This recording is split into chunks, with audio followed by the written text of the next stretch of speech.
Oh, yes. We are back with another episode of Recorded Lectures. Maybe you noticed that I posted an announcement yesterday after I made the nominalization video and I was uploading or I was posting it on eClass. I realized that we're missing another recorded lecture. So I was thinking that I had already made up recorded lectures for 2 days because we missed 3 classes this semester. But I had only made recorded lectures for one day, which is Chuseok. And then we have Foundation Day, maybe Hangul Day was the other one. I need to double check. But anyways, there was another writing tip that I wanted to tell you anyways. And my plan was to make this video along with the nominalization video, but the nominalization video was actually really long. So it was long enough. So I'm going to make this video. Let me get my timer here. And I don't think it's going to take me as long to describe this. So there might be some time at the end where I will just mute my mic and eliminate my video and just show the screen for 10 or 15 minutes because it needs to fill time. So if that happens, I'll let you know and you can just turn the video on mute or just let it play in the background. Okay, anyways, what we're going to talk about today is something, but I don't want to tell you it because first I want you to analyze some sentences, just like in that nominalization video. So, based on the title of this handout that I'm about to show you, can probably guess what it is. It's active versus passive, so I'll just tell you. So I'm going to upload this handout. It is called 22F, active versus passive voice. So, oops. Just like at the beginning of the nominalization video, let's analyze some sentences. So go to the handout. And again, like we did in the nominalization video, check. There are 4 pairs of sentences. Check which sentence you think is clearer, stronger, maybe more direct. And in the parentheses, at the end of the sentences, write the number of words. So just take a minute to do that. I'm going to mute my mic and stop my video. So take about a minute, check the sentence in each pair, which you think is clear, more direct, and write the number of words in each sentence in the parentheses.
Okay.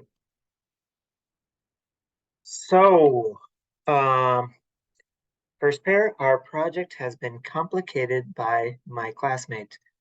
My classmate complicated our project. Give me a second here. In my opinion, I think, and I'm guessing you too, chose this one. And 1, 2, 3, 4, 8. And here, 5. Next pair, the Korean team won the game. The game was won by the Korean team. I'm guessing you chose this one as the clear, more direct one. And that is 6 words. 6, 7, 8. Oops, that sentence. Okay. What's going on here? My bike was stolen by someone. Someone stole my bike. I think you probably chose that one. So the top one is 6 words, bottom one is 4. The CEO made a decision, nominalization. The CEO decided. The CEO made a decision to pay employees more money. A decision was made by, wow. Even though it's long, this is definitely clearer than the bottom one. And even though this uses nominalization, which is not as preferred, it's not preferred, it's better than the bottom one.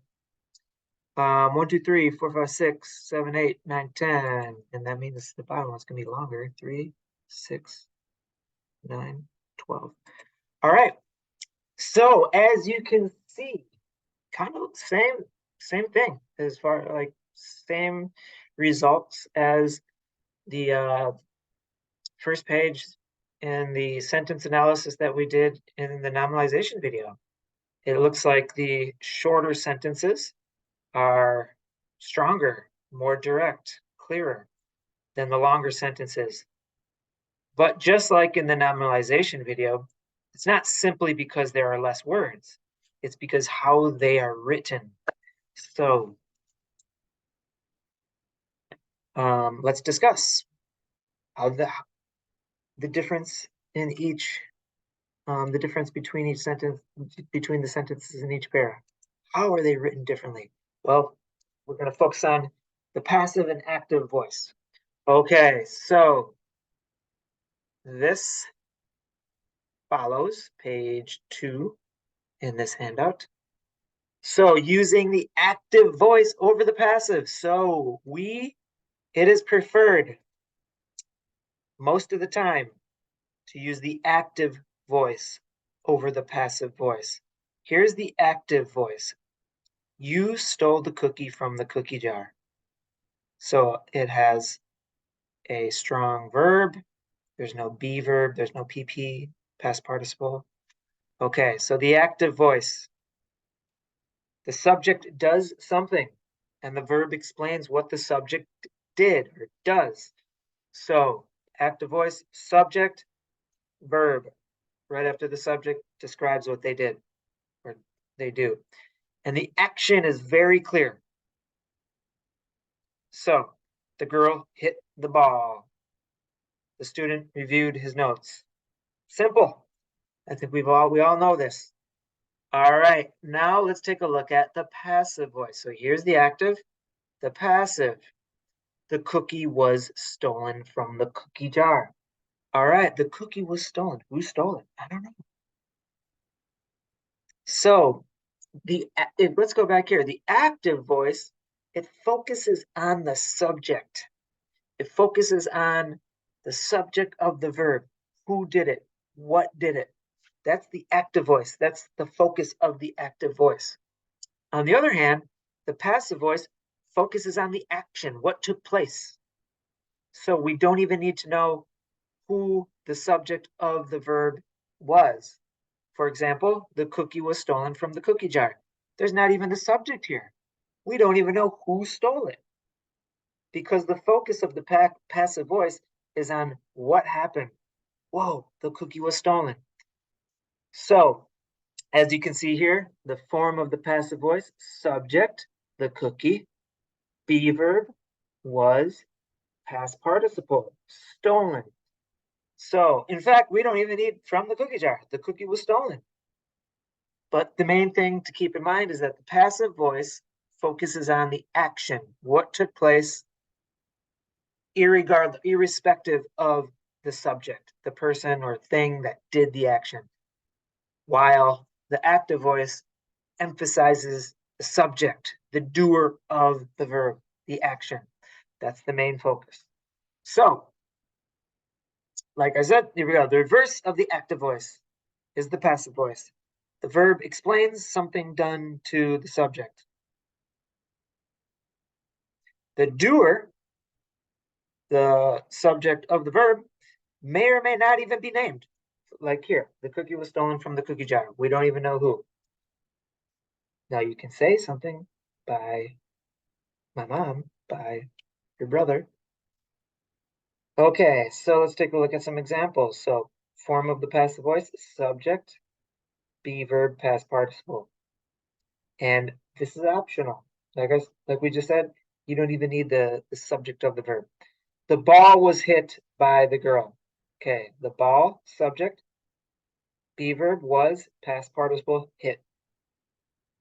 The notes, subject, be verb, were, past participle, reviewed by the student.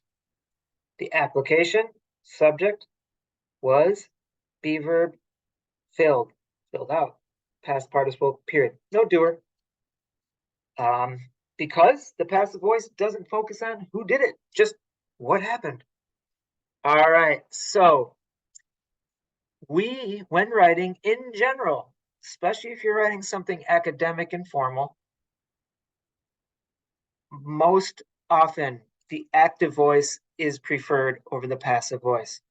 We use the passive voice in everyday conversations, no problem. But in general, when you're writing something formally, academically, the active voice is preferred because it's strong. We found out doing the first activity, analyzing the sentences, less words, less wordy, and it's very clear. Okay. So, as you can see, like McDonald's, their slogan is, I'm loving it.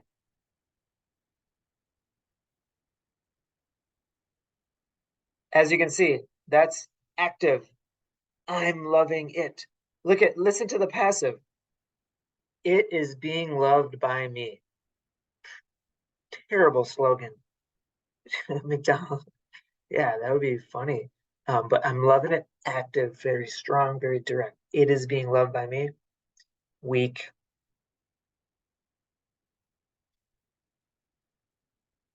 Okay, why is the active voice preferred? I know I've already mentioned a couple of things. It's easier to understand. I mean, we're very used to the subject, object, verb order. So if you say it, boom, people just instantly understand what you've written or what you're saying. Stronger, it's more direct, like we've already talked about.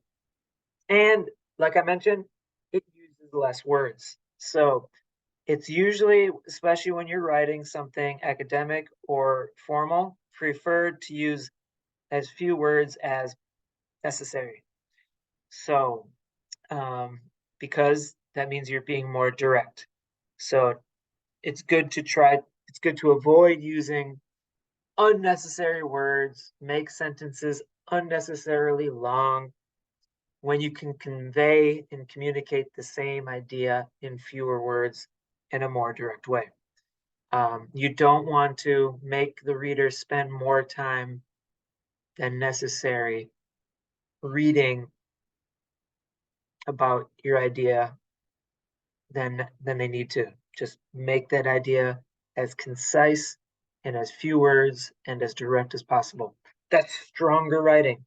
If you use the passive voice, if you use unnecessary words, it doesn't mean that it's wrong. It's just preferred and tends to be better writing when it's more concise and less words. And that's, you probably have noticed in the past couple semesters, if you've taken composition 1, there's a pattern, and the pattern isn't right versus wrong. The pattern is good versus better, or not as good, not very good versus better writing. All right. So step by step, once again, I'm just going to show you very quickly, super easy to follow steps on how to take a sentence in the passive voice and easily rewrite it in the active voice, which is preferred. Okay, very similar to the nominalization thing. It's like almost identical. Step one, same. But this time, find the past participle verb. Now, find the past participle verb. Very quickly, where is it? The past participle verb is always going to be right after the be verb. So just find the be verb. Right after that, it's going to be the past participle. Step one, find the past participle verb. Step two, figure out who performed that past participle verb. It's going to be after. It's going to be right after that verb. Step three, move that person or that thing, the subject of the verb, to the front, followed by the past participle verb in the correct tense. Then just write the rest of the sentence. So, for example, the ball was hit by the girl. Subject, be verb, past participle, passive voice. You don't even need by the girl. The ball was hit. The ball was hit. Complete sentence. Complete thought. We don't even need anything else. But in this case, the writer included by the girl. But the focus is not on the girl. The focus is on the ball being hit. The ball was hit. So let's change that by making this sentence active, using the active voice. Step one, find the past participle verb. Like I just said, it is always going to be after the be verb. Was, be verb, hit. Okay, there we go. Now, who did it? Now, sometimes the sentence might not even include the subject, the doer. This one does. And like I said, it's going to be after that verb. So who hit the girl? Okay, now let's throw the girl in front of the sentence and use the correct form of hit, past tense, hit. The girl hit. Now write the rest of the sentence. What did the girl hit? The ball. That's it. The girl hit the ball. All right. So now, strong, active voice. Okay, let's do a little practice again. So, without looking at the first page where we analyze the sentences, here are the same sentences. So, step one, very quickly, find the past participle verb 10 seconds in each sentence.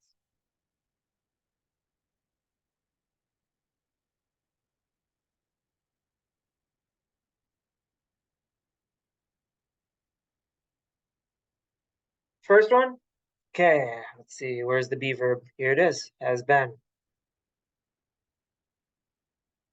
Complicated. Game was won. The bike was stolen. The decision was made. Okay, now find the doer who performed that verb. Complicated. My classmate. By my classmate. By number two. Won by the Korean team.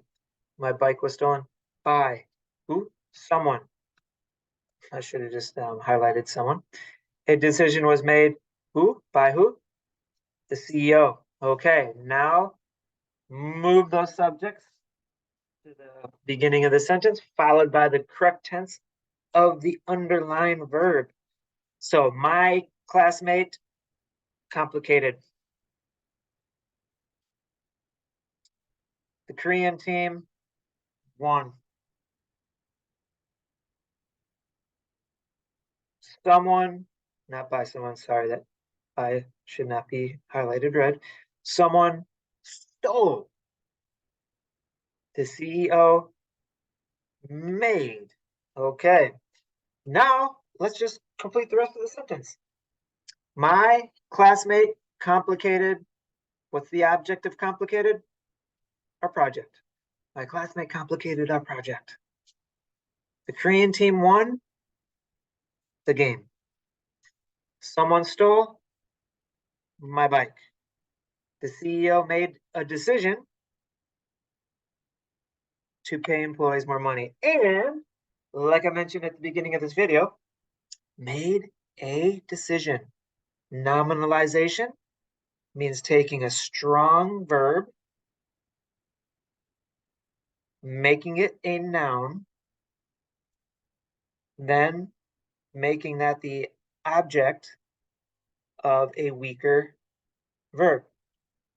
So the CEO made a decision. Decision is a nominalized verb. What is the verb form of decision? Decide. So this would be stronger. The sentence would be stronger and more direct, saying the CEO decided to pay employees more money. And I mean, listen to the difference. A decision starting from passive to active and switching the nominalization to remove the nominalization. A decision was made by the CEO to pay employees more money. A decision was made by the CEO to pay employees more money.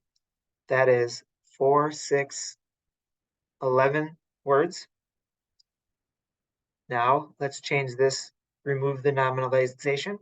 The CEO decided to pay employees more money.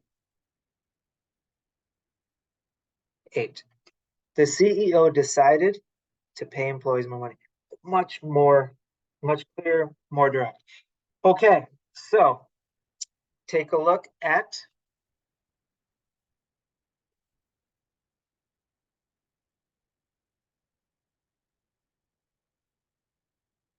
page 3. There are 10 sentences.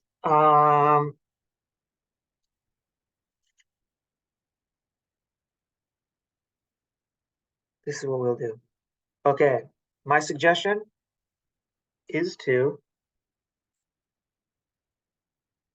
pause this and work on changing those 10 sentences from the passive voice to the active voice, and then come back, and then we'll go over the answers, because we're about to go over the answers in 5 seconds.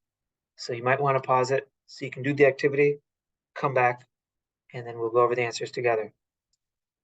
Because I think I'm going to finish about 5 minutes early, and so I'd rather have the 5 minutes at the end of just blank time rather than me having blank time now, so you don't have to sit here during the blank time. So pause it and come back, and whenever you're done working on those 10 sentences. So it's page 3. So what you want to do is rewrite these sentences which have the passive voice.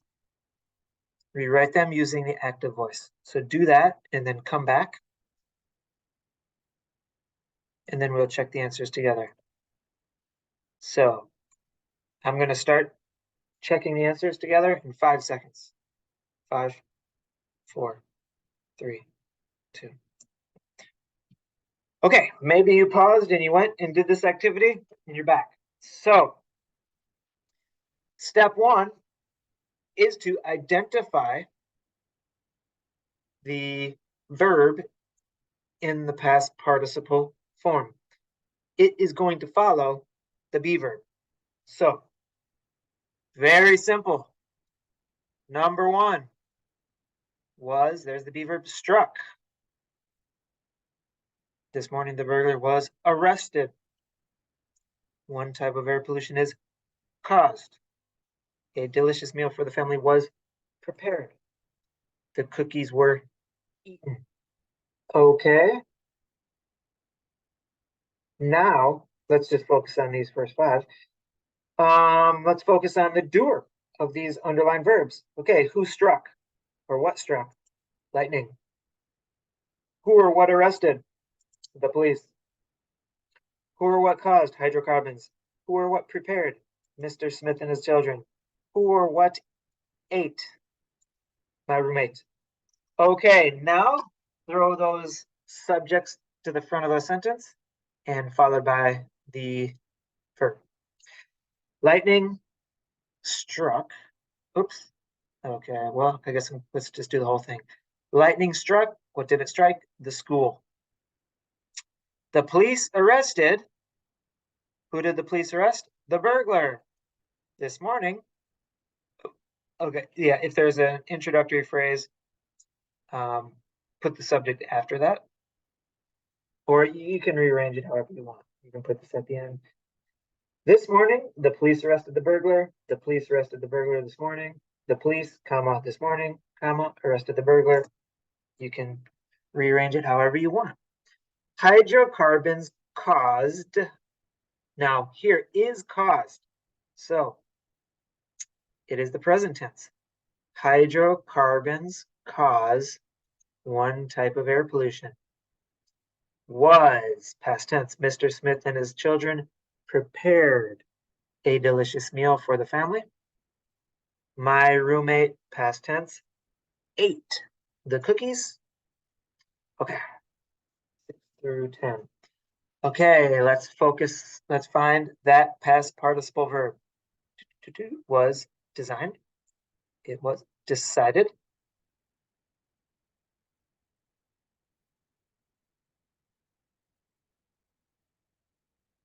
Invented. Purchased. Was written. Okay, who designed or what designed these two people? And who or what decided something? The court. Who or what invented something? A janitor who was allergic to dust. What type of janitor? Who or what purchased? King Francis I of France. And who or what wrote Animal Farm? George Orwell. Okay, let's throw these subjects to the front. These two people designed, now past tense, designed, what's the object? New York City Central Park in 1857. And you can put in 1857, comma. All right, either one. The court, past tense, was decided. So the court decided, what's the object? That the contract was invalid. A janitor who was allergic to dust, past tense, was invented the first commercially successful portable vacuum cleaner. King Francis I of France was purchased the Mona Lisa after Leonardo da Vinci's death. Or you can put after Leonardo da Vinci's death, comma, King Francis I of France purchased the Mona Lisa, or like I mentioned just a moment ago, you can start with this. King Francis I of France purchased the Mona Lisa after Leonardo da Vinci's death. Either one. Was. George Orwell wrote the novel Animal Farm during World War II. All right, great. So all of these sentences now are stronger.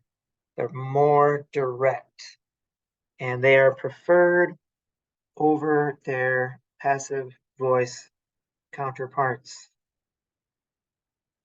Whoa. Okay, so we do have about 7 minutes left.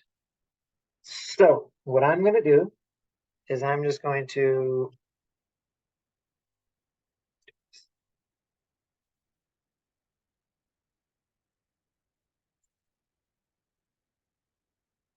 go here. So I'll just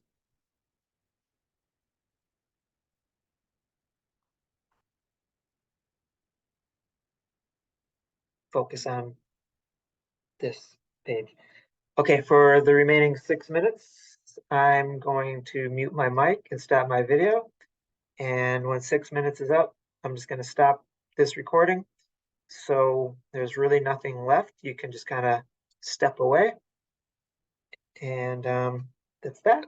So I hope you learned something. Of course, ask me any questions if you have any, and I would be super happy to answer anything you are wondering about related to active versus passive or nominalization. See ya.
Bye.